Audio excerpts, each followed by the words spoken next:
Okay, so let me start, of course, by saying this is a very great pleasure for me to have this opportunity to speak here to this audience. Today I'm going to talk about this work, which is a joint collaboration with Leifer, David Schmid, and Rob Spekkens. You can find more about it in the archive.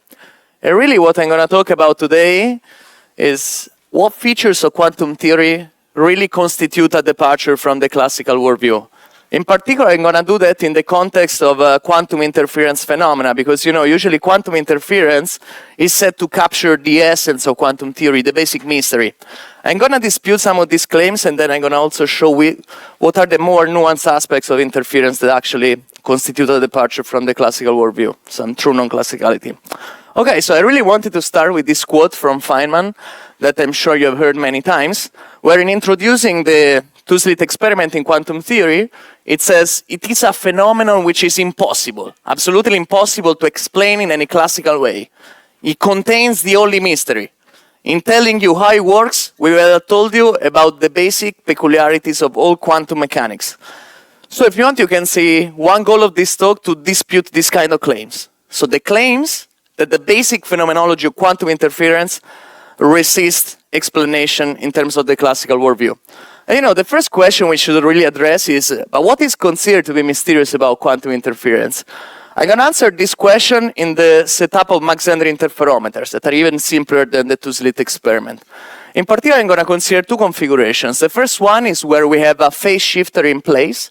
So imagine you have your photon, which impinges a 50-50 beam splitter. Two paths originate, you apply a phase shifter, and here we assume that it can only do shifts or 0 or pi. Then the two paths recombine in a second 50-50 beam splitter, and then you have the two output ports, left and right. Let me stress again that we only consider 50-50 beam splitter and 0 pi phase shifter. We don't need to consider more complex scenarios in order to identify what is the phenomenology of quantum interference that is traditionally regarded as problematic. The other configuration is one where instead of the phase shifter, we place a which-way detector. Okay, so it just detects whether the photon passes there or not. Let us see briefly how quantum mechanics describes this phenomenology. In particular, I'm going to use what is called the second quantized description, where we associate Hilbert space of dimension 2 to each mode, the left and right mode. And basically, we associate the initial state of the system, according to the Fock space representation, to the state 1, 0. Just says that the left mode is occupied and the right is not. In this picture, the beam splitter is associated with a unitary that just entangles the two modes. It maps to this anti-correlated state. Then let us assume first that we have no phase shift, so nothing really happens. We write to the second beam splitter, we apply again the unitary, what we obtain is the state 1, 0. So quantum theory predicts that every time we run this experiment, it's the left port that is going to fire. Okay? So now let us see the case where we place a pi phase shift. In quantum theory, this is associated to apply a Pauli Z on the right mode. So what happens is that now the entangled state is correlated. We apply again the unitary with the beams associated to the beam splitter. What we obtain is the state 0, 1. So basically, every time we run this experiment, it's the right port that is going to fire. So you see, these two cases are cases where we have a maximum probability of one port and a minimum of the other. You can think this as an interference pattern. It's like saying we have constructive interference in one port and destructive in another. So we can associate this with wave-like behavior. It's like in the two-slit experiment if you send a water wave. The only difference is that here our screen at the end is just made of these 2 points, and we only have these two paths. That's why this is even simpler than the two-slit experiment. Let us see the case where we consider the which-way detector in place. So again, same story at the beginning. Now let us assume that the detector does not detect the mode to be occupied. So according to the standard measurement update rule, we end up in the state 1, 0. It just says that the left mode is occupied and the right is not. We apply the unitary, we obtain this entangled state at the end. So basically, when we run this experiment, half of the times we're going to see the left port firing, half of the times the other port firing. So you see here we don't have a minimum and maximum interference, or the maximum probability in one port and minimum with the other, but we have a uniform distribution. So this is like a wave, a particle-like behavior. It's like if you send a bullet in the two-slit experiment, you have this bell-shaped distribution at the end. So this is how quantum mechanics describes these two situations. And let me claim that this phenomenology of these two configurations is exactly the phenomenology that is traditionally regarded as problematic about quantum interference. The acronym is TRAP phenomenology. And Why is it traditionally regarded as problematic? Because it's usually associated with interpretational claims that depict quantum interference as inherently mysterious and capturing the essence of quantum theory. Let us see these claims one by one. So the first one is the one I already alluded to, is this wave-particle complementarity. It seems that the quantum system is this dualistic kind of entity that toggles between being a wave and being a particle without the possibility of a unifying description. And you know, wave and particles are really different things in classical physics. So this really seems to be something that defies any classical explanation. Moreover, it seems that it is the observer that decides if the quantum system is a wave or is a particle by placing or not the which-way detector. Finally, a bit more subtle, it seems that it is impossible to give a causal explanation of what's going on which is consistent with locality. Imagine, for example, the case where we have the photon before the second 50-50 beam splitter. It seems like that the photon must know whether there is or not a detector on the other arm. Because if there is no detector, then the photon is always going to output on the left. But if there is a detector, then sometimes it's going to output on the right. So it really seems that there must be some no-local causal influence from one arm to the other. Other people that didn't like this intrinsic non-locality try to explain by saying that there is some retrocausality from the output detectors back to the photon or other radical explanations. But let me put all of them here to say that it seems impossible to provide an explanation in terms of local causes. Okay, so far what I did is just to define this trap phenomenology of quantum interference and what are the interpretational claims associated with it. Okay, now what I'm going to do is I'm going to introduce another theory, an alternative theory to quantum theory. I'm going to call it the toy field theory, that reproduces all these statistics, all this phenomenology, but explicitly rejects all these claims, okay? So I'm not going to give all the details of the theory. You can find it in the paper. What I'm going to do is just I'm going to provide the details that are relevant for reproducing this phenomenology. In particular, I want to start to say that the toy field theory is an example of a theory or theory that are usually called classical statistical theories with epistemic restriction. What does this mean? It means that in order to define it, we need first to define what is the underlying classical physical theory, so what is the kinematics and the dynamics of the theory. The kinematics is about the system, so what are the systems in this theory? Are the two field modes. So we have to say that this is like a discrete field theory that has two field modes, the left and right mode. And the properties of these modes are occupation number and phase. These are specified at every time, okay? Each mode has occupation number and phase. We're going to associate this occupation number and phase with the notation n and phi for each of the two modes. We also assume that this can only take two values, so are binary variables. Of course, we're also going to assume that the sum of the occupation numbers of difference, because we are modulo 2, is 1, meaning that at every time only one of the two modes is occupied. This is for the kinematics. The dynamics, we're going to see it in action, but let me already say that it's fully deterministic and local. At this point, what I want to do, I want to say that I want to conceive the possibility that we don't know the values of these properties, and so we imagine that we can describe our uncertainty about them with some probability distributions. So we're going to consider the statistical theory associated with this classical theory. This is like when you build Liouville mechanics from classical Hamiltonian mechanics. Nothing non-classical about this. The extra ingredient we have is this epistemic restriction. So we assume that only some of these probabilities are allowed. Epistemic restriction, because if you interpret probabilities as describing state of knowledge, this puts a restriction on what you can know. In particular, in the toy field theory, the epistemic restriction says that for a single mode, no agent can have knowledge about more than one property. So if you know the occupation number, you're completely ignorant about the phase, and vice versa. Or you can know the sum of the two variables, but you are completely ignorant about the rest. So the toy field theory is a classical statistical theory over discrete fields with this epistemic restriction, okay? Let us see this in action. So you remember, at the beginning, this was the Mach-Zehnder interferometer. The state that the toy field theory associates with it is the so it's the state of knowledge where we know that the occupation number of left mode is 1, the one in 0, the one on the right is 0. And so because of the epistemic restriction, we are completely ignorant about the rest, so about the local phases. Associated to the 50-50 beam splitter, the toy field theory says that we associate what is called the swap rule. So it just says that the value of the occupation number of the left mode becomes the value of the relative phase, so the sum or difference of the phases, and vice versa. And all the other variables remain constant. So let us see this in action. This is the first part of our Mach-Zehnder interferometer. We start with the state where we know that the occupation number of the mode left is 1, right is 0, completely ignorant about the rest. We apply the swap rule, so now the value of the occupation number of left mode becomes the value of the relative phase. And of course, we also have that only one of the two modes is occupied. Let me now just soften the notation and call this state of knowledge as a state of knowledge where we know that the occupation number of mode left is 1, and this 1, the one where we know that the relative phase is 1, so the modes are anti-correlated. Okay, just a notational matter. Now, we're at the stage where we can reproduce the phenomenology of the first configuration of the Mach-Zehnder interferometer. It was this one, you remember. Let us start with the case where we have 0 phase shift. So at the beginning, we have our state of knowledge. We know that the left mode is occupied, beam splitter, so we apply the swap rule. We ended up in the state where we know that the modes are anti-correlated. Now, 0 phase shift, so if nothing happens. We apply again the swap rule. We end up in the state of knowledge where we know that the left mode is occupied. So the toy field theory predicts that every time we run this experiment, the left port is going to fire. Wave-like behavior.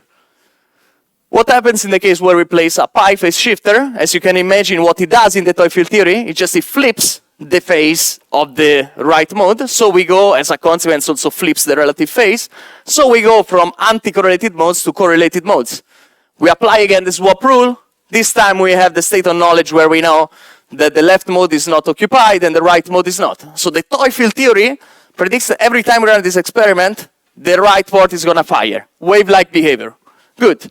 So how do you describe now the other configuration where we have a which-way detector in place? In order to do that, I need to tell you how the measurement update rule works in the toy field theory. So in the case where we have a measurement of the occupation number, we can describe the measurement update rule in 2 steps. So the first one is a learning step, where basically we get the knowledge of what is the outcome of the occupation number. And so we assign 0 probability to all the physical states that are inconsistent with this outcome. But then we also need another step, which is a disturbance step, where basically this also implies that we need to randomize the local phase. So you can imagine this as doing half of the times a flip of the local phase and half of the time you leave it unchanged. Of course, we need this disturbance step because otherwise, if we only had the learning step, we would know too much about the physical states. And this is not allowed by the epistemic restriction. Okay? So now let us see this in action. Configuration with which-way detector in place. At the beginning, same story. Now let us assume that we post-select on the case of when we perform this measurement that we find that the mode is not occupied. According to the measurement update rule, this implies that now we end up in this state of knowledge where we know that the left mode is 1, the right mode is 0. We apply the swap rule again, and now we end up in this state where we know that the modes are anti-correlated. We are completely ignorant about the occupation numbers. And so when you run this experiment, the toy field theory predicts that half of the times the left port is going to fire, and this is going to correspond to the case where the which-way detector does not flip the local phase, and half of the times on the right port, and this is going to correspond to the case where the which-way detector flips the local phase, according to our measurement update rule. So you see, the toy field theory can reproduce the 2 configurations, can reproduce the trap phenomenology of quantum interference. And what is interesting is that it does so while explicitly rejecting all the interpretational claims. Let us see them one by one. So wave-particle complementarity, you remember, the quantum systems seem to be this dualistic kind of entity toggling between being a wave or being a particle. Here, the nature of the system never changes. It's always 2 field modes that have well-defined properties, occupation number and phase, well-specified at every time. The variability concerns what we know about these properties, not about the properties. So now, wave-particle complementarity. Similar story for the observer dependence on reality. So again, like the physical systems are always the same, 2 field modes with well-specified properties. When we perform a measurement, we choose the measurement. What depends on the measurement is what the observer knows, what the observer learns about these properties. It doesn't change the properties. No observer depends on reality. Finally, follow explanation in terms of local causes. All the operations here are local. In particular, you remember, like the problematic case was when we place a which-way detector. Here, when we place a which-way detector, this acts locally on the local phase of the right mode. Half of the times it changes, half of the time it does not. It's a local operation, and this is for information propagates to the second beam splitter and then tells you what is the outcome, okay? And notice that what was thought to be no local causal influence, here is just inference, just update of knowledge. And notice how important that what is the unoccupied state of the mode, so what would be in quantum theory the quantum vacuum state, here is just a state of knowledge as any other. And as such, it can carry information, the information of the local phase. So no failure of explanation in terms of local causes. So in summary, the toy field theory reproduces the phenomenology that is traditionally regarded as problematic about quantum interference while rejecting all the interpretational claims that depict it as inherently mysterious. We can run a similar analysis for Elitz-Weimann bomb tester, Wheeler delayed choice, quantum eraser. You can find them in the paper, but the basic intuitions are all already in what I explained. And so this brings me to the conclusion. So the trap phenomenology of quantum interference does not capture the essence of quantum theory. This phenomenology does not force us to the interpretational claims that are usually made. And here we have found a counterexample. And I think there is a lesson associated with these results. So if you want to do research on the non-classicalities of quantum theory, it's not enough that you identify a phenomenon that seems impossible to explain in any classical way, even if you tried hard, even if you're really smart. But you need to back up your claims about the non-classicality with rigorous no-go theorems, where basically you define in a rigorous way your notion of classicality, and you prove a contradiction with the statistics of the phenomenon under examination. And successful attempts at that are Bell's theorem, Cohen-Specker theorem, and so on.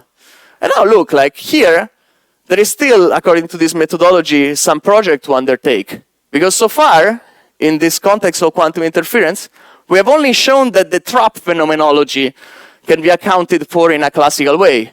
But maybe there are some more nuanced aspects of the phenomenology of interference that defy classical explanations.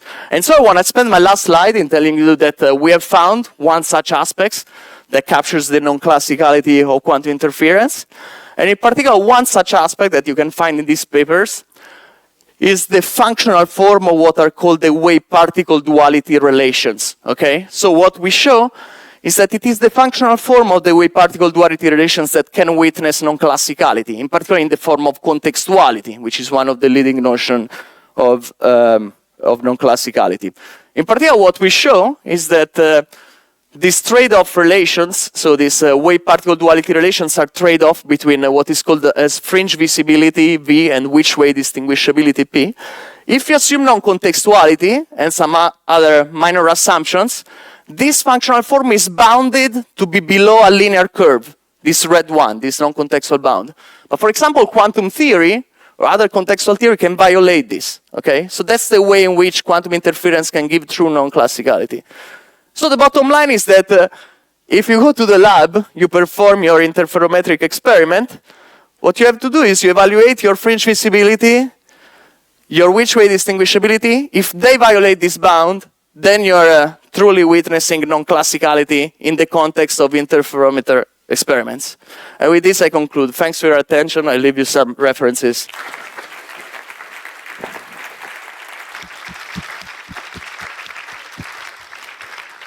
Thank you, Lorenzo. Any questions?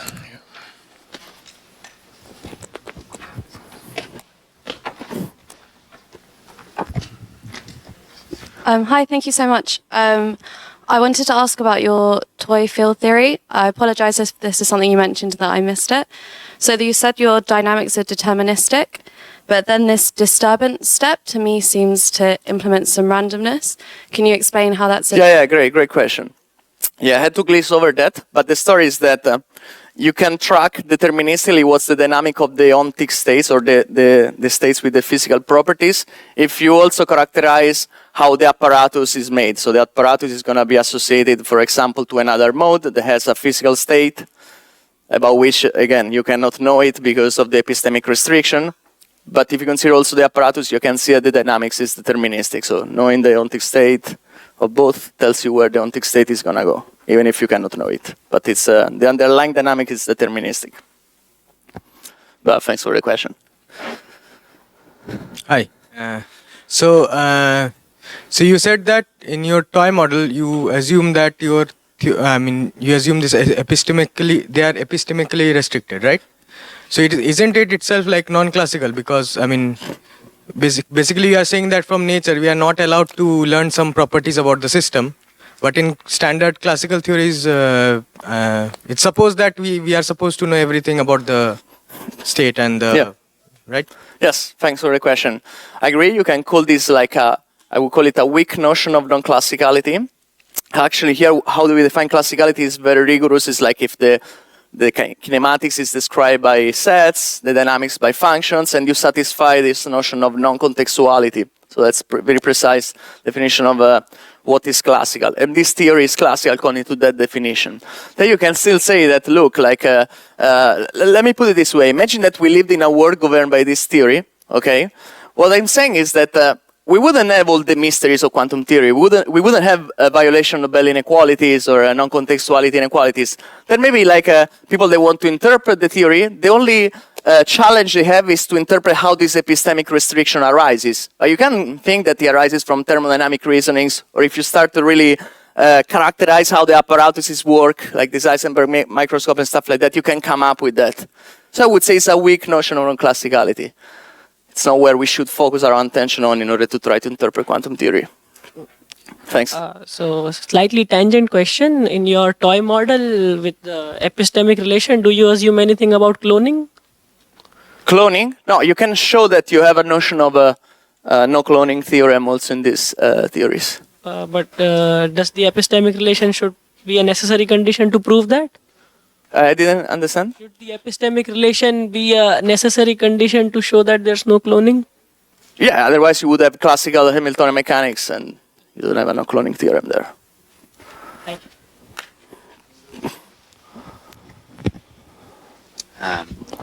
Perhaps just a curiosity. I was wondering if you can implement boson sampling in your toy model. No. No, you cannot.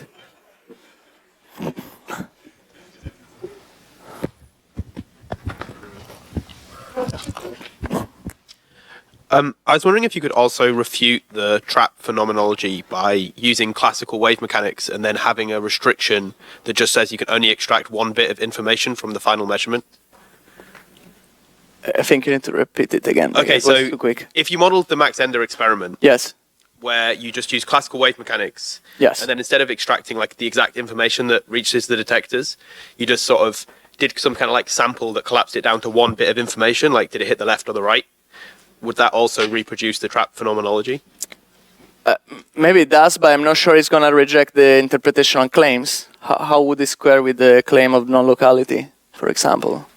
Or actually the particle-like behavior. If it's just a classical wave ontology, I'm not sure how you explain the particle-like behavior when only when both you have 50-50% on both gates of both output ports.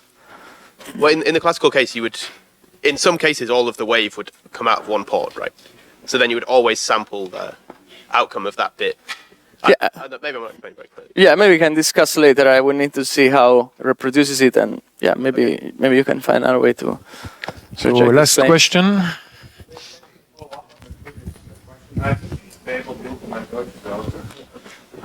Yeah. All the algorithms, they only requires this 50-50 beam splitter and the pi phase shifter can be done. Thank you again for the talk. Two very quick questions. So here you present like the Max-Ender in like a binary case, like either a phase of 0 in pi. Have you looked at any phase? And also my second question is about interferences with two photons, for instance.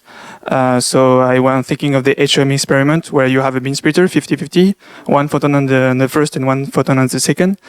And then you have only 2-0 or 0-2 at the state at the end. Have you looked at that? I mean, this theory is not going to work for those cases. And actually, exactly because those cases could actually involve contextual behaviors.